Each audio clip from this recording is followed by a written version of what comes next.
वंदे पुरुषोत्तमम्। श्री श्री ठाकुर जी से एक भद्र व्यक्ति अमूल्य बाबू ने जिज्ञासा किया कि वे नाना समस्याओं से घिरे हैं, इसे वे कैसे अतिक्रमण कर उस पर विजय पाएं। श्री श्री ठाकुर जी ने कहा कि किम कुर्वन्ति ग्रहे सर्वा यस्य केंद्रे बृहस्पति। बृहस्पति देवताओं के गुरु को केंद्र बनाकर चलना होगा, उन्हें धरकर चलना होगा।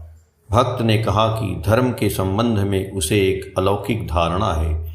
श्री श्री ठाकुर जी ने कहा कि अलौकिक कहकर कुछ है या नहीं है, किंतु उन्हें धरने के लिए इस प्रकार सोचना होगा कि ठाकुर तुम मुझे प्रेम करो या नहीं करो, किंतु मैं तुम्हें प्रेम करूँगा ही। तुम्हारा सुख ही मेरा सुख है।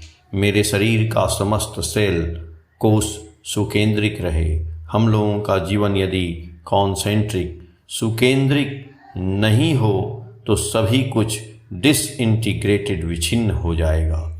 भक्त ने प्रश्न किया कि जीवन में प्रतिष्ठा प्राप्त करने में इतना कॉन्फ्लिक्ट संघात क्यों है। श्री श्री ठाकुर जी ने कहा कि अंदर का आधार ठीक रखकर सभी कुछ को मीनिंगफुली एडजस्टमेंट सार्थक भाव से नियंत्रण करना होगा। यह मैंने जो कहा ऐसा भाव रखना होगा कि मैं अपनी कोई प्रतिष्ठा नहीं चाहता हूँ ठाकुर, तुम्हारी प्रतिष्ठा हो, तुम सुखी रहो। हे ईश्वर, तुम मुझे प्रेम करो या नहीं करो, मैं तुम्हें प्रेम करूँगा, मैं तुम्हारा कार्य करूँगा। तुम्हारी अनुचर्या, तुम्हारा कर्म ही मेरा कर्म है। निष्ठा सहित चलो।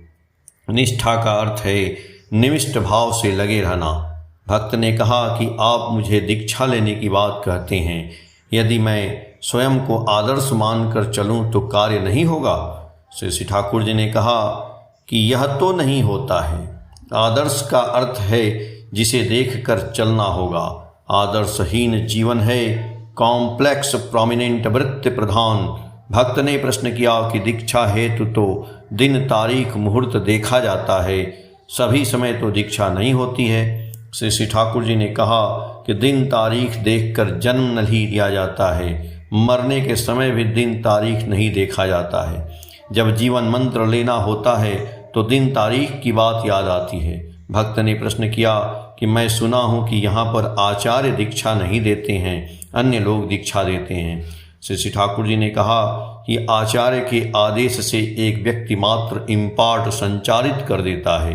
दीक्षादाता गुरु नहीं है, गुरु हैं आचार्य। मेरी भी दीक्षा ऐसे ही हुई थी। दीपरक्षी प्रथम खंड, पृष्ठ संख्या 63-64, दिनांक 13/3/1954। जय गुरु।